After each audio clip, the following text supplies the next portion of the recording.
Olá, estamos de volta no Ponto Café, um programa apresentado por mim, Fernando Henrique, para falar sobre tecnologia, DevOps, Agile, containers e agora, segurança, por que não? Trouxe uma pessoa que até mudou de carreira no meio do caminho, que é odiada por muitas pessoas da área de tecnologia, no início, na outra carreira. Agora mudou, agora tá diferente. Mas antes de eu convidar, deixa eu só agradecer a pessoa ouvinte de Leinster, na Irlanda, a pessoa de Cuiabá, no Mato Grosso, e a pessoa de Novo Hamburgo, no Rio Grande do Sul. Obrigado. Também não posso deixar de mencionar que o podcast tem um Twitter, uma conta no Twitter, que é PTO Café Podcast, e um site que depois esses episódios vão para lá, que é .café.fernandohenrique.com ou https://.café.fernandohenrique.com. Bom, chega. Já falei demais, agora vamos falar em quem realmente interessa. Segurança é uma coisa que agora tem dado muito valor por N tipo de ameaças que estão se tornando mais frequentes e têm sido potencializadas. E com mais gente trabalhando com tecnologia, essas coisas também acabam ficando mais evidentes. Então, eu não vou dar aqui de sabichão e dizer como é que funciona a segurança, eu prefiro que ele comece falando. Então, vou fazer a introdução aqui do Felipe Pires. Fala, Fernandinho, cara, obrigado aí pelo convite para esse bate-papo. Para mim é uma honra aí estar trocando essa ideia contigo. E, cara, segurança é um negócio que é apaixonante, cara. É um negócio que não tem, quando a gente está conversando aqui, cara, tem gente criando ataque, entendeu? Então, tudo que a gente está, de alguma maneira, na conversa, eventualmente pode vir a aprender aqui, talvez daqui a 5 minutos depois do que, quando o podcast estiver rodando, aí alguém estiver escutando, já tem algo novo, isso já é velho, por isso que eu mudei para a segurança, que é um negócio muito, muito, muito rápido, assim. É verdade. Mas, começando do começo, quem é Felipe Pires? Cara, boa pergunta, né, cara? Felipe Pires com 3 I, velho. Não é um erro de ortografia isso é uma criatividade do meu pai, tá vendo só? É. Não, é isso mesmo, é Felipe com 13, isso aí. Cara, o Felipe Pires, ali, uma coisa muito louca, eu comecei na área comercial, cara. Na verdade, eu comecei com 10, vamos falar de carreira, né? Eu comecei com 10 anos, olha só, vendendo ovo, sabe? Ovo? Ovo Ovo mesmo, sabe? cozido? Não, ovo, sabe? Ovo cru, que os carroceiros, Ovo não sei como é cru? que... A É, dúzia? não, eu vendia de 30, né, cara? De Bandejinha, 30? pegava a Ah, bandejinha no cara. colo. Isso. Eu moro no. Eu tô falando do Rio Grande do Sul agora, de Porto Alegre, porque eu sou daqui, né? Nasci em Santa Maria, Rio Grande do Sul. E aí, com 10 anos, eu resolvi trabalhar, né, cara? Eu queria comprar um videogame e queria comprar um Nintendo, na época, Super Nintendo. Tá vendo só? E, na época eu já tinha Play, né? Mas pra mim, Super Nintendo era o top, né? E aí eu comecei vendendo ovo, tu acredita? Eu andava lá no sul, a gente tem o carroceiro, né, que é o cara que tem uma carroça e puxado por um cavalo, Uhum. nos bairros pobres, que a gente chama aqui no sul de vila, também conhecido em outros estados como periferia, mas a gente não chama de periferia porque não é que nem uma favela, mas é um tipo de bairro, uma região pobre, né?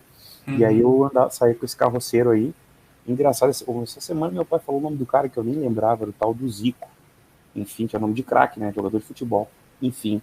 Então eu comecei fazendo isso, vendendo depois, fui mais velho, eu vendi suspiro ou merengue, quindim, com a tiazinha do bairro, sabe? Uhum. Caminhava quilômetros e quilômetros para bater nas portas, perguntando se a tia queria comprar. Na verdade, segunda ou terceira vez que eu bati na porta de alguém, eu falei, a senhora não quer comprar um quindim? Ela falou, meu filho, deixa eu te ensinar uma coisa, não pode dizer não quer comprar, tem que dizer gostaria de comprar. Imagina, um moleque de 12 anos, cara, já estava aprendendo técnica ali, que loucura, né? Aí é verdade. Aí depois disso eu fui crescendo, eu trabalhei com eventos, mas sempre voltado assim, na área de pessoas, assim, né, de Uhum. relacionamento e tal. Até que fui para Portugal fazer um trabalho missionário com a igreja, que eu sou evangélico, sempre fui não, mas desde os 6 anos comecei na igreja, aí fui para Portugal com 21, 22 anos para fazer um trabalho missionário, lá trabalhei com vendas de aspiradores multifuncionais, e aí que começou a entrar um pouquinho de tecnologia, porque a minha venda era uma venda de demonstração. Eu tinha que levar esse aspirador multifunções, que não tem nada a ver com o que a gente tem aqui no Brasil, né? Aquelas coisas que a gente aspira aqui, que é de plástico, lá é um negócio de ferro. E eu tinha que apresentar o produto na casa da pessoa com uma venda agressiva, né? Ou seja, eu tinha que demonstrar ele tecnicamente, tinha que explicar por dentro como funcionava o produto, e no final da apresentação eu tinha que sair com o contrato assinado, era bem agressivo mesmo. Caramba. Eu marcava a apresentação, eu tinha que fazer isso, beleza. Depois voltei pro Brasil, aí entrei na Dell Computadores, nessa parte de suporte a vendas, não tinha nada a ver com técnica, eu tinha que, literalmente, se tu comprasse um computador na Dell, e tu, putz, cara, esqueci de comprar a mochila, esqueci de botar o pacote Office, esqueci de colocar o antivírus, estamos falando de segurança, né? Bah, esqueci do antivírus, bah, não veio nem o mouse, que burro, não sei o que. Aí tu ligava pra Deus, bah, cara, acabei de comprar um negócio, esqueci. Lá, passava um telefone pro Felipe, e o Felipe tinha que fazer isso. Ou então tu ficava pé da vida, né?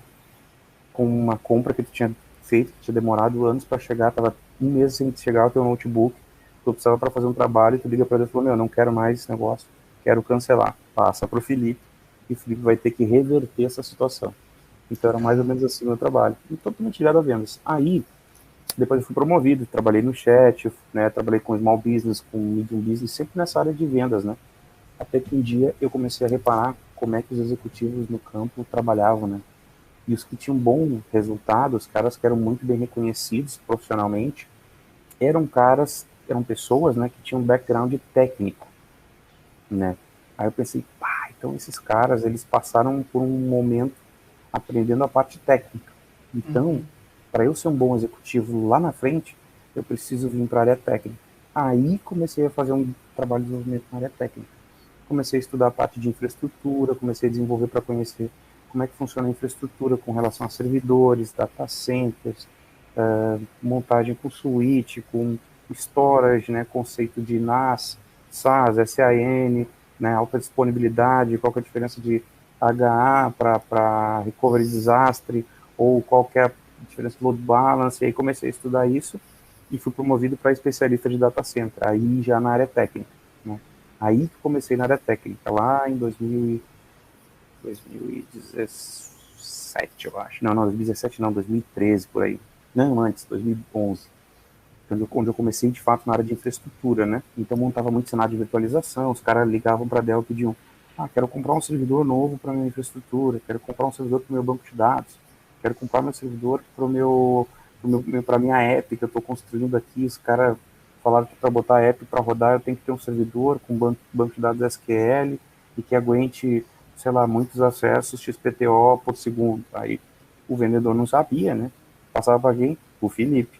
Aí lá o Felipe ia tentar entender todos os programas que ele ia instalar e ele dizia, cara, tu precisa de X de memória, tantos processadores, tu precisa, né, de tanto de disco, né, trabalhar com RAID 1, 2, 3, 10, enfim, o RAID mais adequado para a tua aplicação ou em cima da criticidade que tinha. E claro, aí vinham projetos complexos, né, do tipo, quero reestruturar minha empresa, tem, sei lá, 3 mil usuários, né, hoje a gente tem 10 servidores, mas a nossa ideia é crescer para, sei lá, 50 servidores, então eu quero uma estrutura para 5 anos, então tudo isso a gente tinha que montar tecnicamente, né. Então, até que 2015, eu saí da Dell e fui para Trend Micro, para a área de segurança. E aí que comecei essa saga aí na área de segurança, maravilhosa, por sinal. E aí Boa. a gente tem segurança, cara. Muito louco, assim, de vendas para security. E é um processo totalmente inverso, né? Quando a gente fala, porque É inverso. o normal é a pessoa técnica, né? Estudar muito tempo, sei lá, programação, né? Ou eu conheço muita gente, inclusive da Trend Micro, né? Amigos meus que eram system engineers e agora vieram tudo vendas, né? Comercial, porque eles sabem tecnicamente como funciona. E é só uma questão de como tu negocia com o cliente ou como tu posiciona determinado produto, é mais consultivo. E aí os caras mudaram, mas cara, e assim, eu vim para a área técnica para que lá na frente eu virasse um executivo comercial. E, mano, tive duas propostas dentro da Trend mesmo. Uma na verdade, um flerte, digamos assim, para ir para a área comercial. E eu falei, nem Vou ferrando. ficar aqui. Não, aqui que é o negócio. Muito louco. Alguma coisa que eu gosto de Porto Alegre é o X Gaúcho. Meu Deus do céu. Pô, o X é negócio. Tá louco. O X é que aí tá, exatamente isso. O X daqui, velho, é uma coisa louca, assim, porque não. É diferente do hambúrguer esse, que geralmente é feito, né? O nosso X ele é um negócio prensado, né? Meu, é só provando mesmo pra saber o que é o X. O pão é diferente, a massa é diferente. Só provando mesmo. É. Além do X, eu gostava muito de ir no Tudo Pelo Social. Nossa senhora, com aqueles bifes Caramba, lá. velho, capaz que tu ainda tu foi no tudo pelo Ah, social. sim. Caraca. Mano, aquele negócio é um pé sujo do caramba, mas é muito bom, né? E tem uns pratãozão gigantes, assim, ó, com os bifes, com batata frita, com. Nossa. É bem isso aí. Eu digo pé sujo por causa do piso, assim, aquela coisa, como tem muita fritura, né? É, tipo assim, fica. E, meu, aqui de Porto Alegre vai uma galera. Bom, vai uma galera, não sei, né? Porque eu voltei pro Brasil agora em junho, né? Porque não cheguei a citar, mas trabalhei na Trend durante quase 4 anos, mais ou menos, e aí recebi uma proposta para ir para a Polônia, né? E aí fui ser pentester lá durante um ano, né? Aí tava lá, teve a pandemia, e aí estava pensando em sair da Polônia por causa do idioma, né? Que é um tanto Muito quanto difícil. complexo, né? Um polonês não me fala. Muitas consoantes mais que vogais. É, exatamente, exatamente isso. E aí surgiu a ideia da ZUP, né? A proposta da ZUP, nem sei se posso falar da ZUP, né? Pode fazer, eu Boa já empresa, marco tu aqui conhece a ZUP? também. Conhece a ZUP? Boa Pô, empresa, né? tem que conhecer, né? Trabalhar É. lá. Então, eu recebi essa proposta aí para vir para a ZUP, para trabalhar essa parte de pesquisa, de segurança, e aí voltei, né? Voltei para o Brasil para um projeto, meu, sensacional, estou mega motivado, e aí tô aqui em Porto Alegre por enquanto, mas devo mudar em janeiro aí para São Paulo. Não, fica em Porto Alegre, cara. Muito bom. Não, é bom, pelo X é bom. Pelo X e tudo pelo social, nossa senhora. Se vocês comerem o bife de lá, vocês vão ficar o maior bife que eu vi na minha vida. E é isso aí Eu, mesmo. eu vou voltar aqui. É, como é que a gente pode resumir segurança em segurança é mais do que só tecnologia, mas só para a gente fazer um recorte, o que seria segurança da informação numa empresa?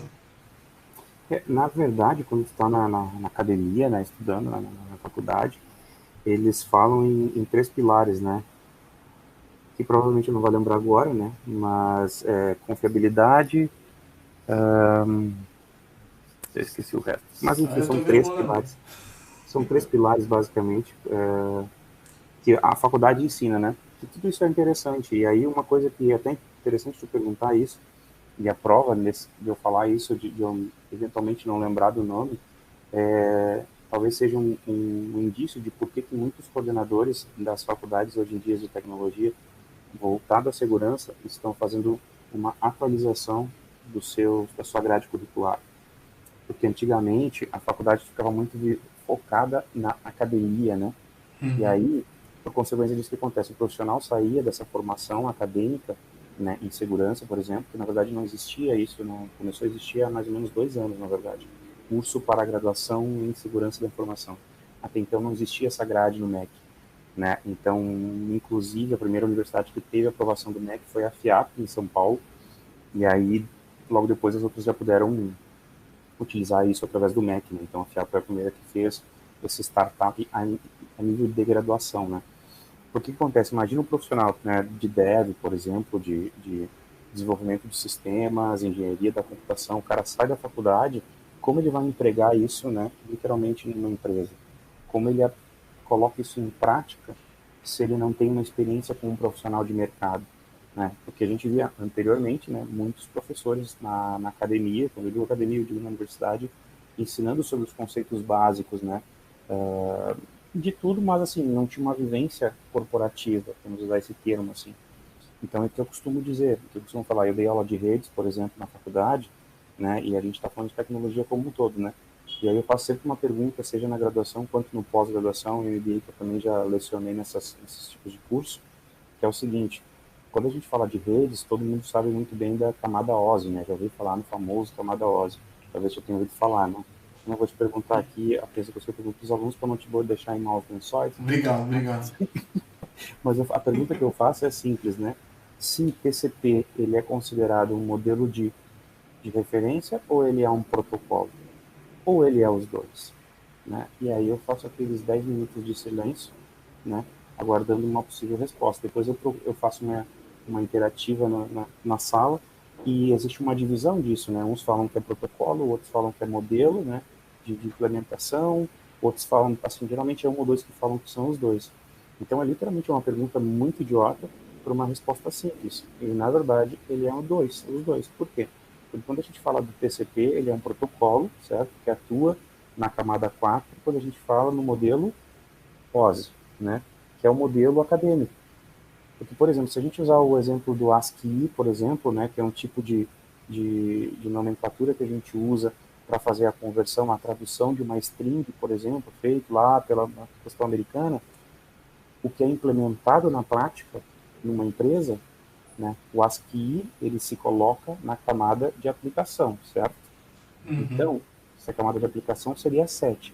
Porém, no modelo OSI, ASCII, tanto quanto o Unicode, que é o de 2 bytes, enquanto ASCII é com byte, eles estão na camada 6, certo? Então, como que ele é aplicação se ele está na 6? Aí alguém vai lembrar, não, mas peraí, o modelo TCP, na verdade, são 4 camadas só. Por isso que ele fala camada de aplicação, porque é 4. Então, o que é implementado nas empresas é o modelo TCP. O OSI é o modelo acadêmico, entende? E aí, essa é uma coisa simples, né, que tem que ficar claro, só que quando sai da faculdade, tu fica pensando, é tudo OSI, é tudo OSI. Mas essas bases que são importantes para que o profissional, quando sai de uma universidade, consiga implementar. Por isso que muitos professores estão trazendo especialistas do mundo corporativo, de uma comunidade de desenvolvimento, de uma comunidade de segurança, para trazer essa vivência para dentro da faculdade. Porque senão tu fica só naquilo que eu comentei, confiabilidade, né? Eu esqueci os outros dois, que agora não me lembro. Alguém que deve estar ouvindo deve estar com isso na ponta da língua, deve estar estudando, mas na prática, né, é o que eu comento, né? A gente fala muito sobre agora, estou falando muito de desenvolvimento seguro, né? Eu posso criar minha Sim. app muito bem desenvolvida, né, com X, aquela página linda, sensacional, né? Mas se eu deixar uma configuração mal feita ali para uma validação, alguém pode simplesmente acabar com a minha app, né? Então, mas eu não aprendi isso na faculdade, aí como é que eu faço? Então, por isso que, que eu digo assim, né, a segurança da informação ela é muita coisa, ela é gigante. Eu falei sobre várias coisas aqui e tudo isso é segurança da informação. Mas você falou uma coisa que eu acho que é relevante, porque o conhecimento prático, ou o teórico em conjunto com o prático, ele às vezes não conversa na academia, quando você vai para o mercado você sente falta. E do mesmo É. jeito que quem não passa pela academia faz falta o conhecimento Uhum, teórico. perfeito. Eu, quando me pergunto, eu não fiz graduação, mas tem muita coisa que eu sinto falta assim, de não ter feito. E aí eu patino mais, às vezes patinava, né? Para Uhum. fazer troubleshoot, essas coisas, quando eu lidava com isso era muito mais difícil. É... Mas é E isso que acho que. a gente acaba orientando, desculpa te interromper, a gente Não, que é acaba isso. orientando isso, né? Quando a gente fala o pessoal pergunta muito nessa área de security, né? O que eu devo fazer? Faço uma graduação ou faço uma certificação? Né? E aí é uma linha muito complicada, né? Não é complicado. Para mim é muito simples, o problema é que as pessoas não querem fazer. Que é o quê? É o que tu comentou. Eu preciso da graduação por N motivos. Primeiro, para tentar me dar uma base, e segundo, porque é um pré-requisito do mercado de trabalho hoje. Hoje em dia, a graduação é uma coisa mandatória. E, na verdade, em alguns casos, a pós-graduação já é um outro tipo de benefício que tem que ter para ter uma vantagem já, né? Uhum. Então, eu já vi vagas que o Plus é mestrado, entendeu? Não é mais o MBA, é o mestrado. Então, aí, para você ter uma ideia. E aí, tu precisa disso, e dependendo de onde tu for te especializar, tu realmente precisa da certificação, né? Então, é bem isso aí. E foi muito engraçado isso. Eu tive uma experiência na FIAP um pouquinho antes de ir para a Polônia, muito louco, assim. Eles estavam passando pelo processo de certificação para se tornar um centro universitário, e eu participei de uma dinâmica lá para ministrar uma aula, assim, e quem participou comigo foi quem assistiu, na verdade, foi um professor que é do MEC, assim, o cara, né, assim, bem mais velho que eu, né, até sem cabelo, tal, mais carequinho, assim, e um senhor muito experiente, tal, né, super reconhecido no MEC. Eu ministrei a aula, assim, né, de novo, eu não tenho mestrado, por exemplo, ainda, né, eu tenho graduação, tenho pós-graduação e algumas certificações, né, de mercado, assim, umas brasileiras, umas de fora, assim, e estamos correndo atrás de outras aí mais importantes. E aí o que acontece? Ele veio justamente trazer isso para mim, assim, e eu fiquei feliz ouvindo isso de um cara que está bastante tempo na academia, né? E falando justamente isso, que os professores nos dias atuais precisam ter esse conceito de trazer o corporativo para dentro da universidade para poder preparar melhor os alunos. Então, fiquei feliz, né? Porque às vezes é meio tensa a disputa, assim, né? É ruim tu ir para um lugar e ter esse tipo de disputa. É legal tu ver quando um professor que está há muito tempo está disposto a criar algo novo, né? Gerar algo novo, assim, isso acho que é legal. Não, total. E Ah, é só para não dizer que eu não lembrei, é confiabilidade, integridade e disponibilidade. São os três pilares da segurança da informação. Confiabilidade, integridade e disponibilidade.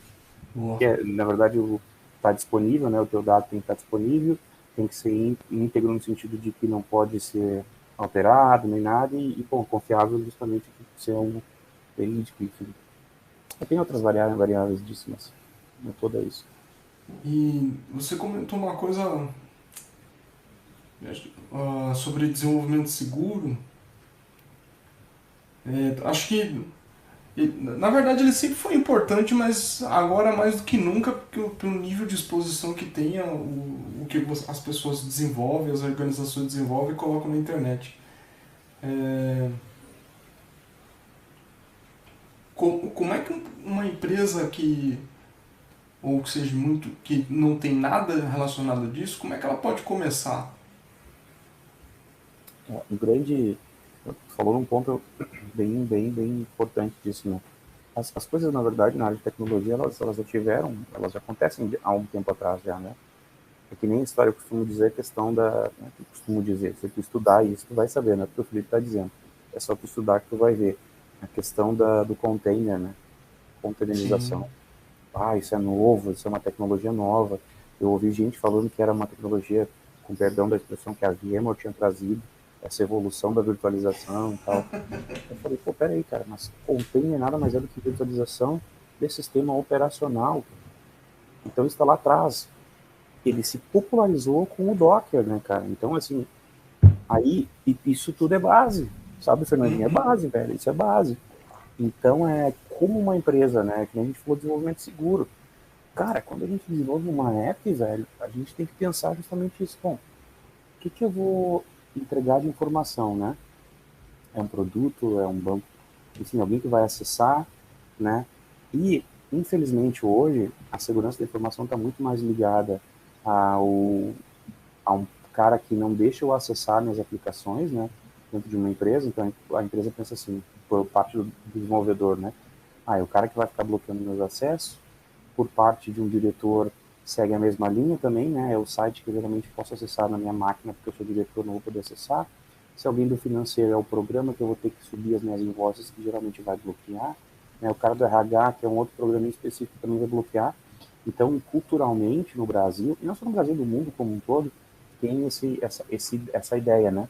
Só que, na verdade, o que as empresas, talvez, para conseguir implementar a segurança, tem que pensar é o quanto, né, de impacto que eu vou ter no meu negócio se eu for explorado.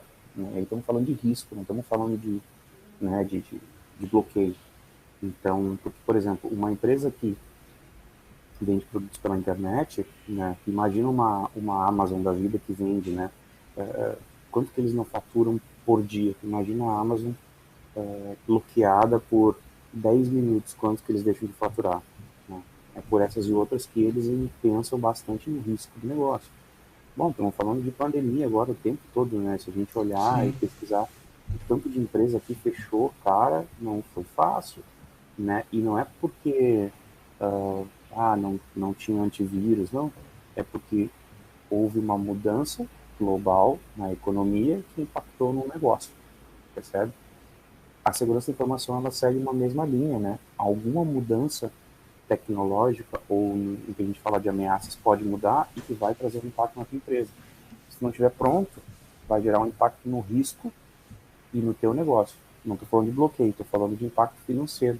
Estou falando de profissionais que não podem mais trabalhar, estou falando de dinheiro que não vai entrar, por consequência você vai ter que vender a tua empresa ou então abrir falência. Imagina o tanto de estrago, né? Então, graças a Deus, isso me ajuda muito nesse background vindo de vendas, entende? Eu Sim. consigo virar a chavezinha e a gente consegue conversar de uma forma mais de negócio. Então, se precisar. Estamos falando de risco, nada a ver com tecnesa aqui. Entende? No fim a responsabilidade fica compartilhada, né? Porque É, você vai dizer, o cara de segurança vai dizer, olha, tem esses riscos aqui. E se a empresa decidir que esses riscos vale a pena seguir, faz parte. exato, exatamente, é isso aí. É compartilhado, né? Mas o que a gente gostaria de fazer, se a gente pudesse, quem é da área de segurança, é fazer o que a gente consegue perceber em algumas empresas, entende? Independe do tamanho da empresa, se ela tem 5 mil funcionários, se ela tem dois, ou se ela tem, por exemplo, sei lá, 50, 60, né? Porque depende muito do negócio, né? Então, eu conheci uma empresa no Sul, que ela era responsável por mensagerias, né? Das nossas mensagens que a gente recebe no celular e tal. Cara, assim, uma empresa que tinha, sei lá, 200, 300 funcionários, entendeu? Mas o parque de aplicações e servidores deles era um negócio monstruoso, entendeu? O faturamento dos caras é um negócio monstruoso.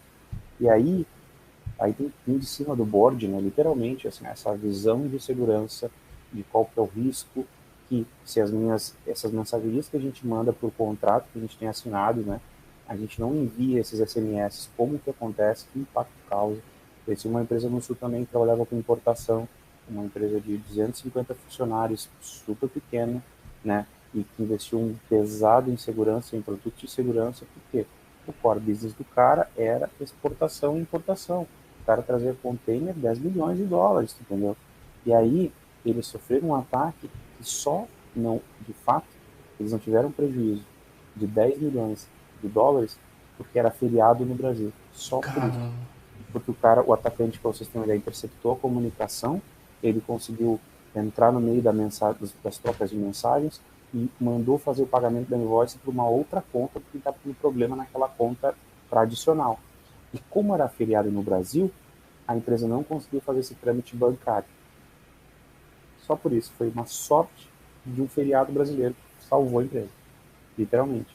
E foi uma empresa pequena, né, cara? 250 funcionários, assim, é uma empresa pequena, comparada a empresas de, sei lá, 5 mil Ah, funcionários, 15 mil, assim por diante. um prejuízo desse poderia fechar a empresa. Né? Nossa, fácil. O...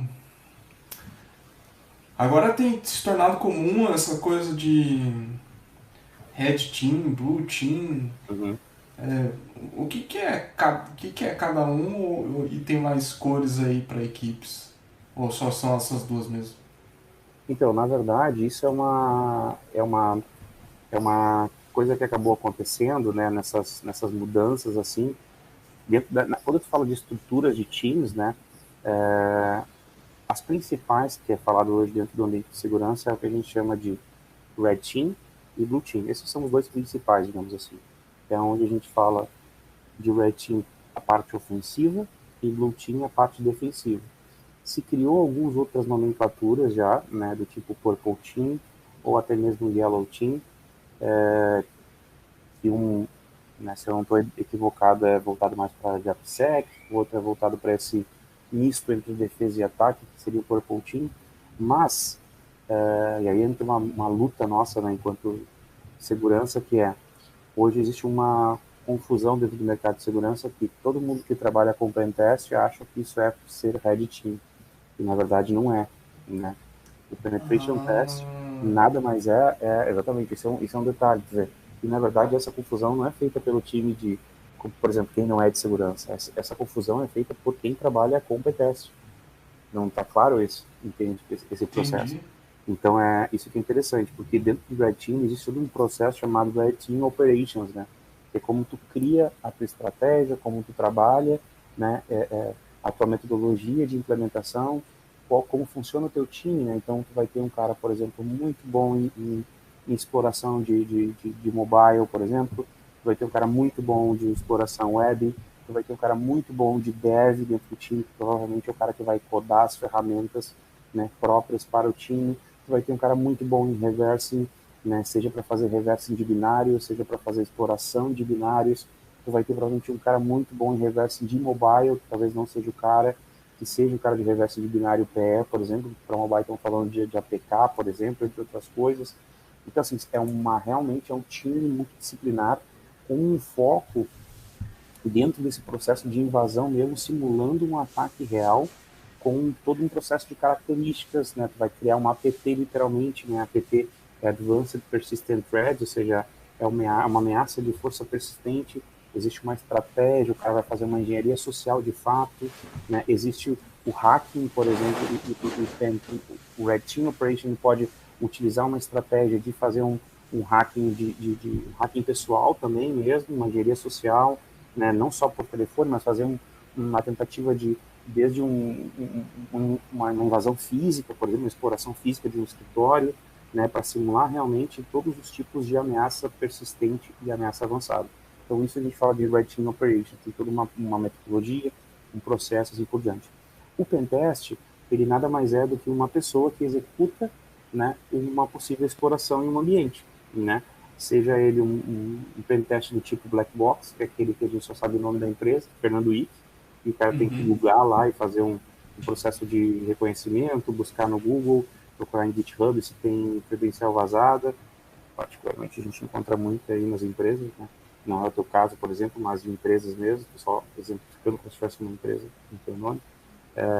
Então, o pentest nada mais é isso, é profissional, eu, Felipe, independente, que vou executar uma atividade, né?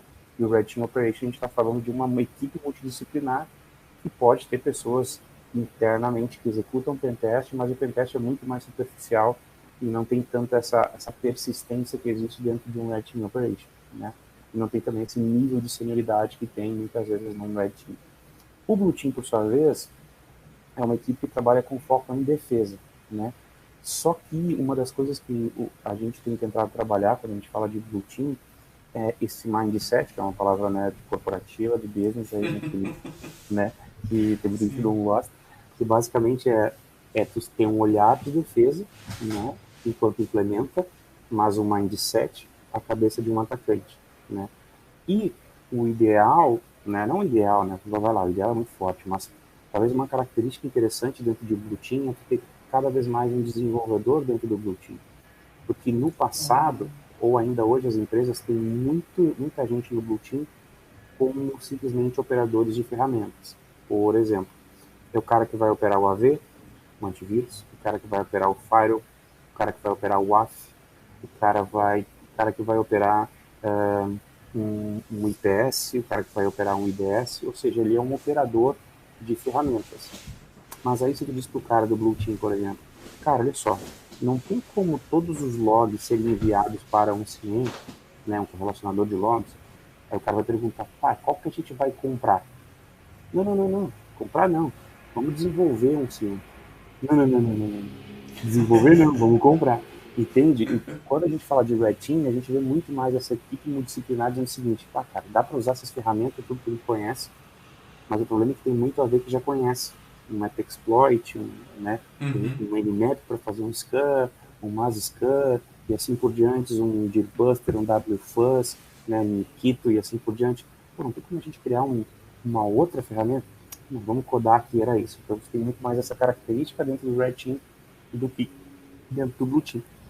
E tem o Purple Team, que é o que eu vou falar um pouco, que é uma das características que eu tenho aplicado hoje dentro da minha atuação na ZUP, né, fazer um merchan da ZUP aqui. E eu tenho trabalhado mais dentro dessa linha de threat hunting, né, que é o profissional que fica caçando ameaças. E aí, obrigado por tu abrir esse espaço aí para a gente falar um pouquinho sobre isso, porque o mercado mundial hoje trata o threat hunter, que é essa pessoa que busca ameaça. Na verdade, o mercado não sabe muito bem onde coloca esse profissional. Ele fica muitas vezes embaixo de um SOC, né, um Security Operation Center. Verdade. Às vezes ele fica dentro de um time de suporte mesmo. Às vezes ele fica embaixo de um CSIRT, né, onde tem também gerenciamento dessas linhas todas de suporte, SOC, mas o Felipe Pires teve a ousadia de querer implementar isso no Brasil de uma forma diferente. Eu peguei esse cara e estou jogando para o topo da torre, literalmente, e colocando ele como um pesquisador de segurança. Porque o Hunter, ele é um cara que ele é instigado a criar hipóteses. Esse é o resumo de um Hunter. Ele tem que saber como funciona um ataque, ele tem que saber como funciona a defesa, né? E ele literalmente vai criar hipóteses desse possível ataque.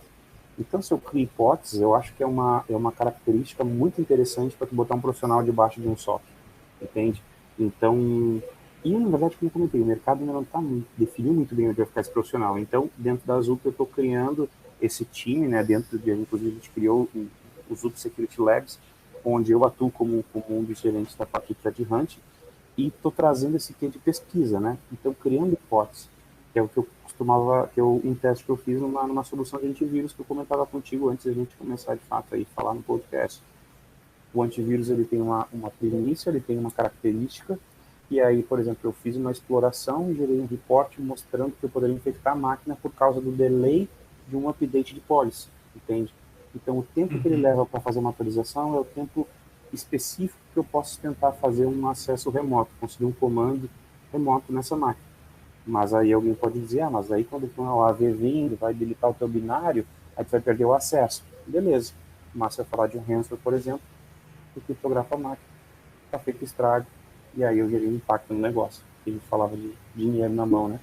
Aí o cara vai ter que montar backup, fazer um monte de coisa. Por quê? Porque eu gerei uma hipótese. Eu falei, cara, olha só, se eu usar esse delay para explorar outra coisa, por exemplo, eu fiz um processo chamado DLL injection, né, que é a injeção de DLL dentro de um PID lá, de um processo que está rodando em execução. Inclusive usei o PID do próprio AV para fazer essa injeção. Eu criei a minha DLL com o nome de kernel.dll32, que é uma Putz! DLL normal, né? E aí, Uhum.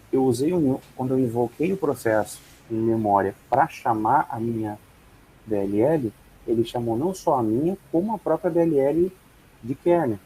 Então, porque obviamente esse usuário tinha acesso ao administrador, eu fiquei pensando, cara, olha só, o que eu posso fazer, já que eu estou conseguindo invocar a própria DLL 32?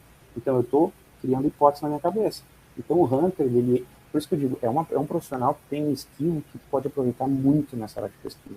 Por isso que eu falei, que a minha ousadia de querer botar esse cara no topo da torre, né? Então, de novo, tem um nome que o mercado talvez chame de Purple Team, mas eu coloco ele como um pesquisador de segurança. O, isso é bem interessante porque esse tipo de cara ele tem que ter pelo menos a ideia de pensamento científico mais estruturado, porque você faz a hipótese, você vai validar a hipótese, e aí depois é, o que seria o entregável para dizer que ele é produtivo, é, como é que você mensura a produtividade dele? Porque é muito diferente, porque Uhum, pesquisa também tem a ver com fracassar, né? Tem a ver com, uhum. às vezes, você não ter o resultado esperado. Isso é uma coisa interessante, que eu comentava isso com um dos meus gerentes, né? E eu falava para ele assim, cara, eu levanto pensando assim, o que eu vou entregar de valor hoje para a empresa que eu trabalho? Para não citar de novo, já que eu sempre já citei várias vezes. Né? Eu também atuo na HackerSec, né? Como pesquisa também já há bastante tempo. Inclusive fiz um curso de análise de malware de fundamentos lá e tal, que a gente vende, já vazio, momento Jabá. E é justamente isso, como eu entrego um valor, né? Quando a gente fala de pesquisa, a gente tem que pensar por uma empresa, na verdade tem que estar ligado com a estratégia da empresa, né? O quanto essa empresa ela quer talvez ser reconhecida no mercado como uma empresa de referência, por exemplo, como uma software house, uma empresa que desenvolve, né, seja aplicação web, seja mobile, né, quanto ela quer ser de referência, seja no Brasil, seja na América Latina, seja, por exemplo, nas Américas, ou então na Europa, e assim por diante.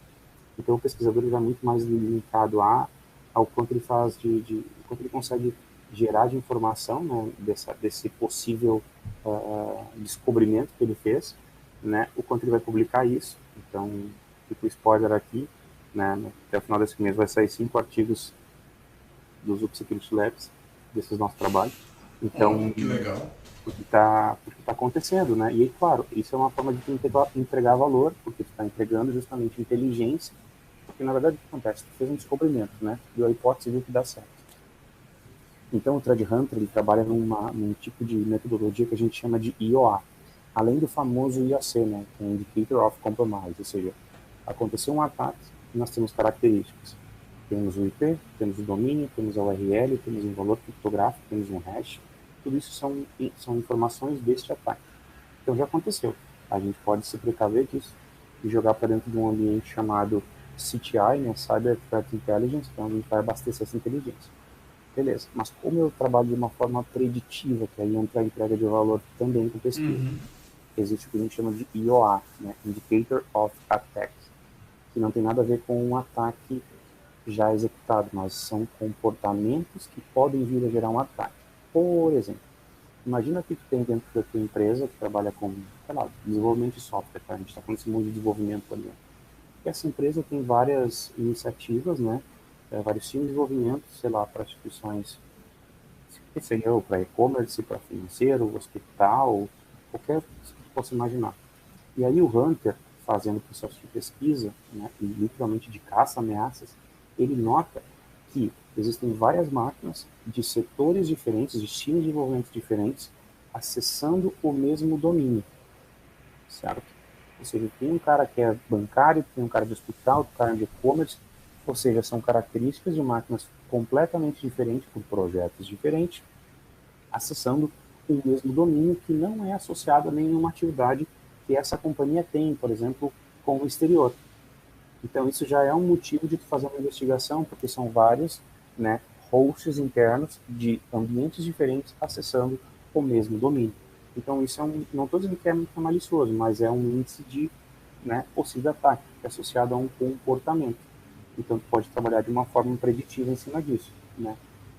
Ou até mesmo, por exemplo, URLs que já tiveram algum tipo de infecção, aí obviamente tem que consultar isso em bases de empresas de segurança que tenham reputação web, digamos assim, esse Uhum. tipo de nome. E aí tu constrói isso dentro da tua empresa, o que a gente chama de threat intelligence, né? E aí tu cria um ciclo de abastecimento. Então, olha que lindo seria. Tem dentro do teu ambiente, do teu fluxo de tecnologia, da tua empresa, da tua rede, né? Tu tem alguém que analisa ameaças, descobre essa ameaça e gera um IOC, por exemplo. Ele viu a ameaça, gerou o IOC, que são as características, IP, domínio, URL. Ele abastece um centro de inteligência interno. Esse centro de inteligência interno pode abastecer os outros sensores de segurança. Então, você está entregando valor de segurança para dentro da companhia. Além de exposição da marca, como eu falei, gerando artigos, falando em eventos, né, sendo literalmente o brand, né, a bandeira aí de, de segurança. Mas, claro, o profissional, de novo, é que eu comento, né, vai muito além de características, né, porque o cara talvez que seja o cara pode ser muito bom em hunter, mas é um cara bom em falar, né, não seja um cara Ah, sim. que tem uma oratória, seja um cara mais introspectivo, né, então é um cara que pode gerar muita inteligência, mas talvez não seja o cara que seja a bandeira de eventos. Aí tem que encontrar uma outra pessoa que faça isso, entendeu? Não, e tudo bem de fazer isso, né? Agora, Características de cada um. que bom que O... temos, né, características diferentes. Sim. Você comentou também essa parte de reportar. é, a base talvez mais famosa seja a CVE do Mitre. Uhum. E como é que é, como é, que é esse processo de reportar? Tem uma validação do que você reporta? Pode contar um pouquinho? Claro, na verdade o MIT é o, digamos assim, é o órgão que baseia, né, todo esse processo de vulnerabilidades, né? Então, o processo, na verdade, é assim, tu entra num formulário que tu preenche, né, colocando ali as características, o que aconteceu, o que tu descobriu, o produto associado, né, e aí isso vai para uma banca, né, fazer essa análise, né, e aí eles vão dizer se eles vão assinar essa CVE para ti, né, ou se não vão assinar para ti. E claro, de acordo com a exploração que foi feita, existe um grau, né, de criticidade dessa vulnerabilidade, uma numeração, né, de 0 a 10. Quem faz isso, na verdade, daí é o NVD, né, que é o National Vulnerability Database. E ele vai dizer, em cima dessa análise, né, o quanto aquela falha ela pode ser explorável, né. Então, por exemplo, eu descobri uma falha que para o atacante explorar só se ele estiver fisicamente dentro do data center. Então, ela vai ter uma pontuação específica. E em cima de toda aquela pontuação, né, ele vai gerar um score, né, uma pontuação final, e vai gerar uma CVE. Eu, por exemplo, eu publiquei uma CVE de um router lá da Polônia, né, que ele é vendido Ah, legal. na Polônia, República Uhum. Tcheca, Alemanha e alguns países.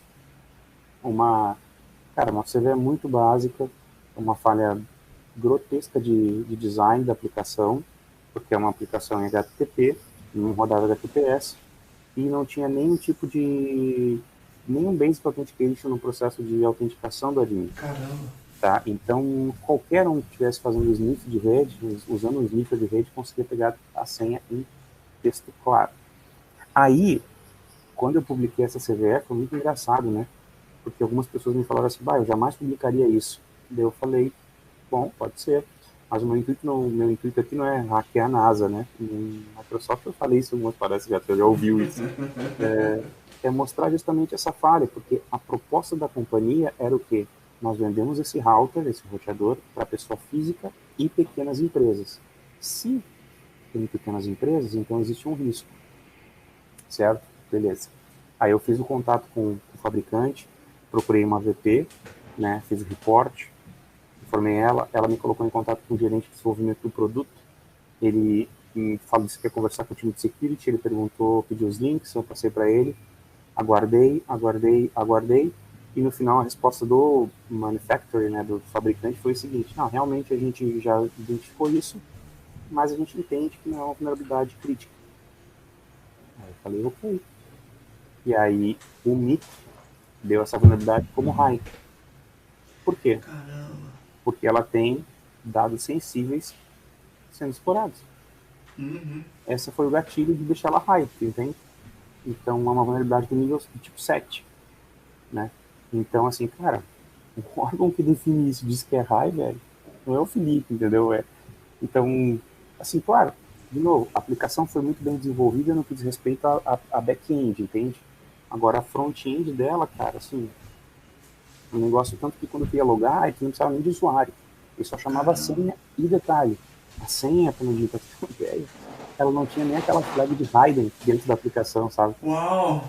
Ou seja, se alguém estivesse fisicamente atrás de mim, conseguia ler a senha descrita ali.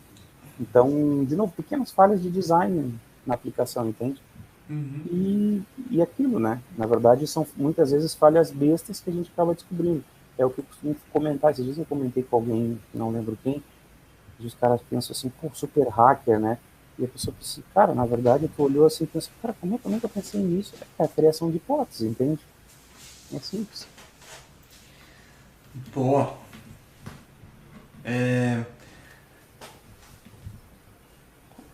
Você já respondeu. Eu ia perguntar o que é Threat Hunter, você já respondeu.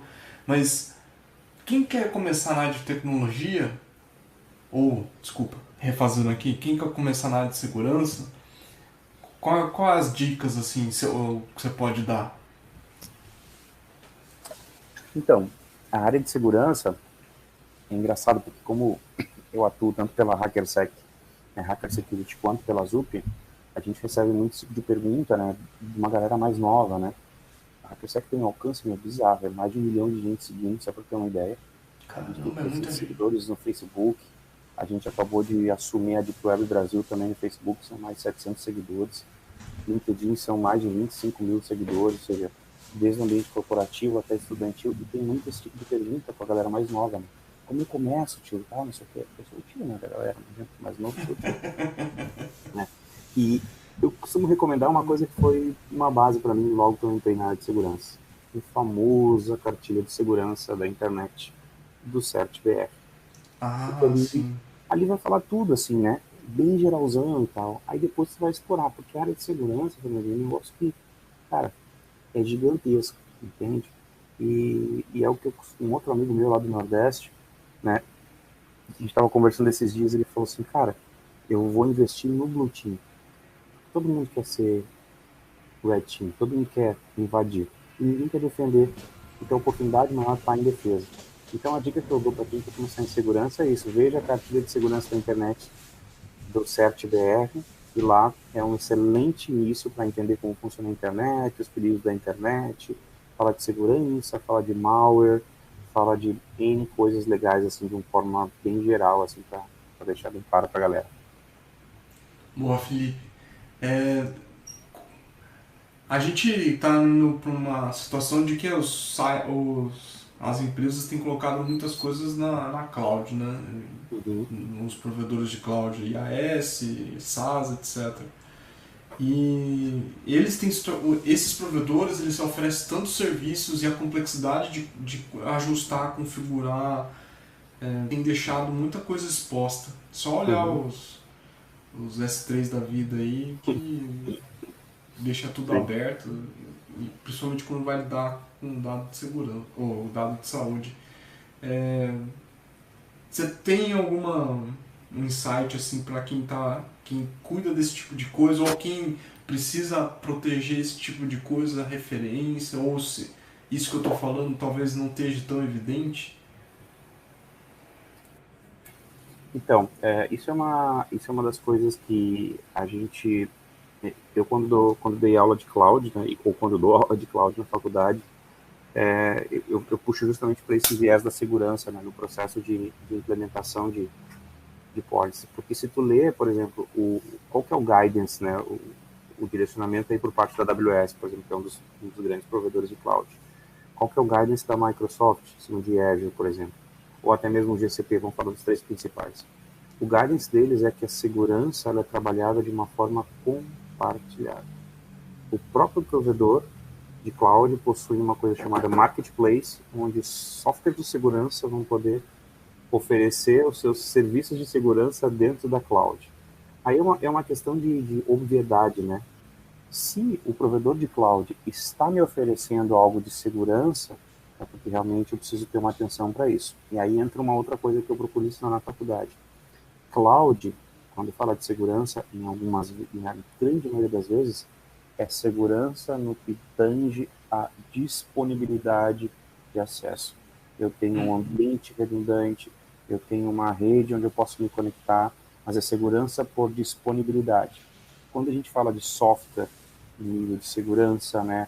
Então, a gente tem que fazer uma atualização, um update, um patch, aí a gente precisa talvez de um bináriozinho instalado lá dentro para fazer esse processo de segurança.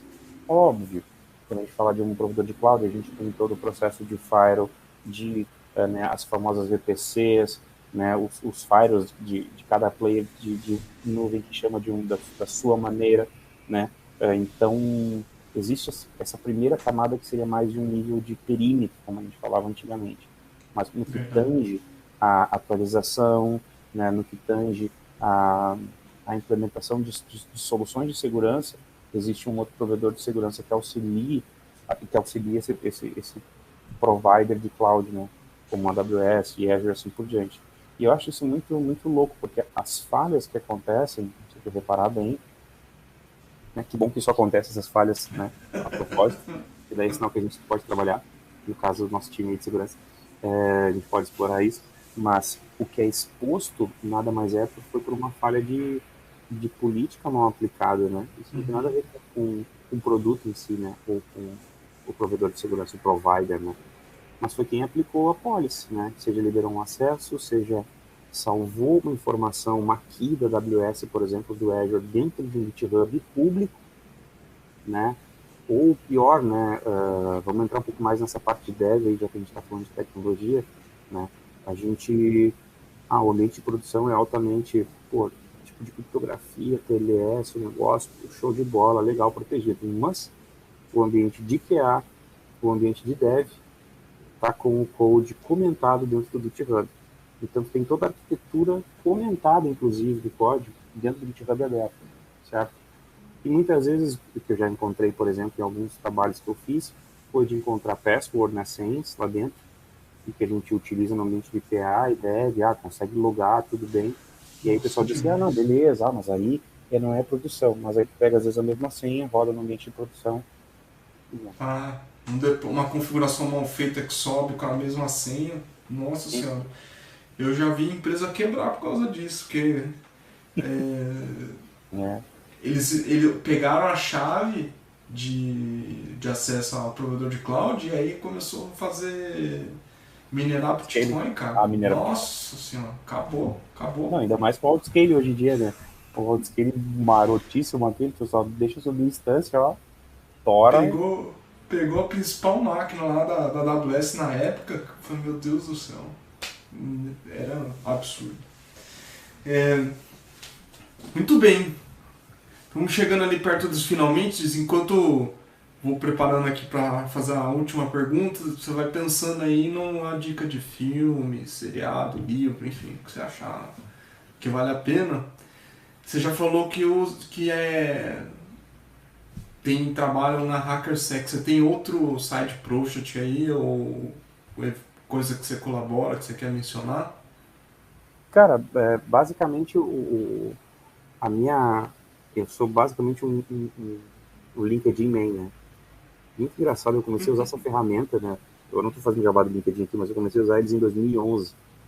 E aí, para minha Nossa, lá no alegria, início. exatamente. E não sei por que comecei a usar, mas para minha alegria, em 2017, 2017, não, 2019, antes de eu ir para a Polônia, eu participei de um treinamento em LinkedIn e que a moça avaliou super bem o processo do meu LinkedIn, porque eu vivo lá, né? A mulher ainda fala isso para mim. Não sai do LinkedIn, cara. Eu falei, mas é que a gente, é nosso trabalho, né? Então, tudo que eu tenho de contato, assim, né, seja de cursos, né, eu utilizo essa rede social para fazer o processo de divulgação. E agora estou usando bastante o Twitter aí, né? Mas, basicamente, o meu trabalho em si é os artigos aí de pesquisa que a gente tem feito já com a HackerSec, né, o curso de análise de malware que eu gravei, a gente vende por lá também, além de outras disciplinas que a gente faz, que eu ajudo a ministrar. Ah, isso é legal. Tem dentro do YouTube da HackerSec, existe uma playlist de um curso, de um mini curso, na verdade, que eu gravei enquanto estava na Polônia, para dar uma primeira direção para essa parte de análise de malware para o pessoal. Então, tem 10 aulas gratuitas lá que o pessoal pode assistir, pode ter uma ideia, né? É Hacker Security, canal no YouTube. E na Zup, velho. Na Depois a Zup, gente pega o link lá e passa. não, beleza. E na Zup é as pesquisas que a gente vai começar a publicar agora pesado, né? E aí só vai. E só vai. Muito bem. Uhum. Muito bem.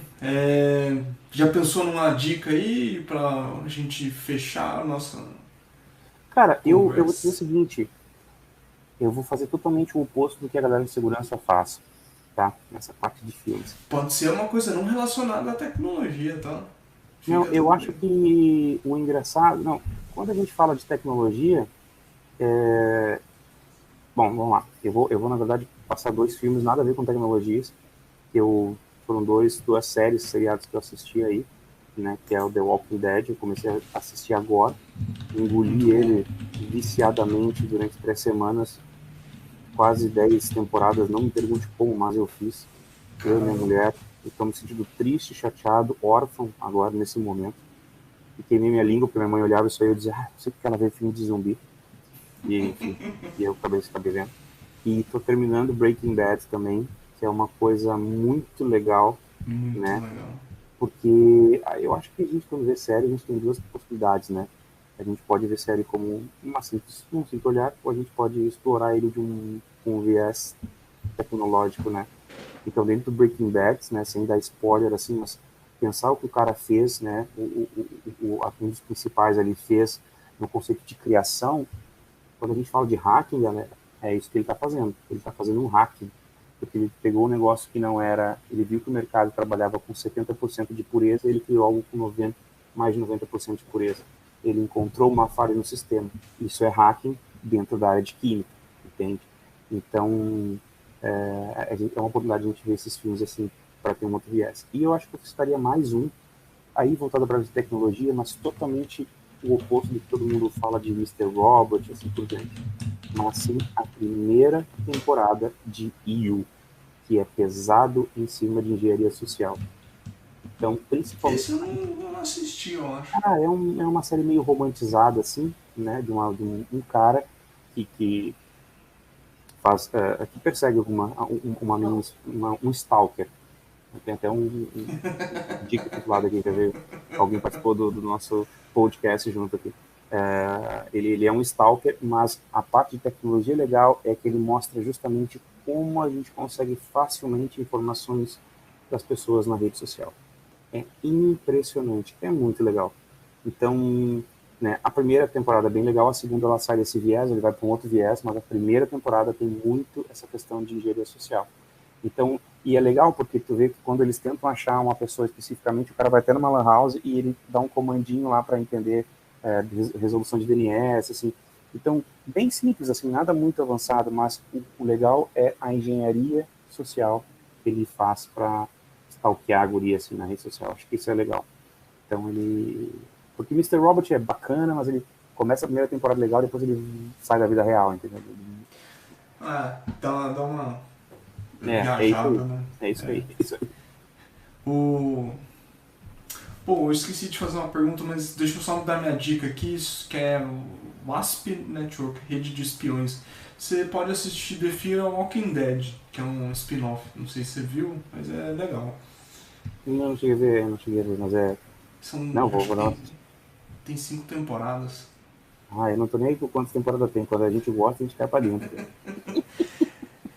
É no meu estilo, vai curtir, vai curtir.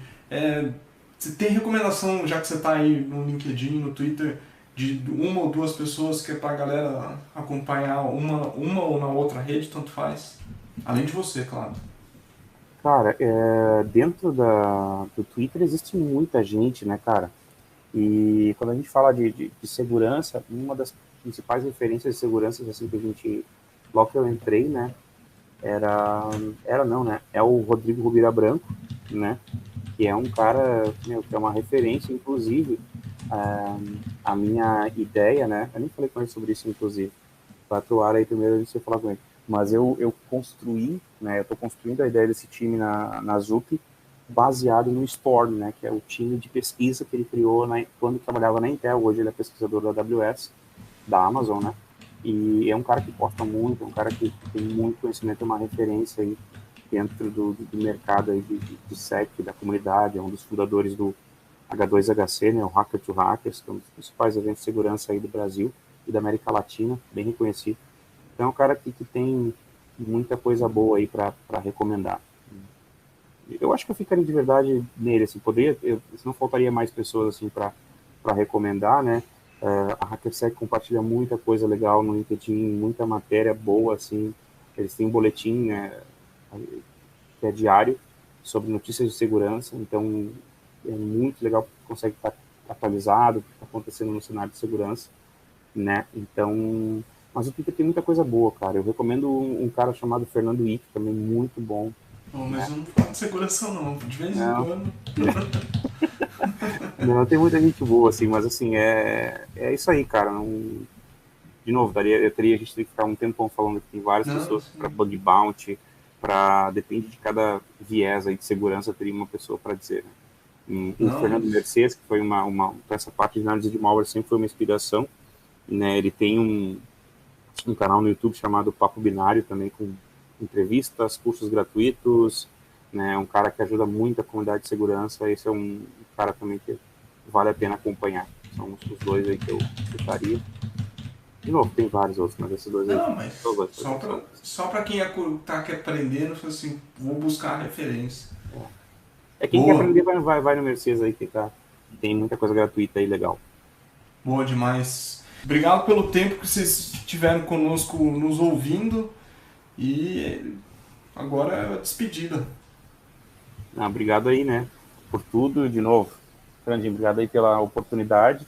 Precisando dar um grito. Obrigado a Opa, todos que nos ouviram, né, cara, por aguentar eu falando aí. não, Obrigadão por aí favor. mesmo. Obrigado, gente. Até mais.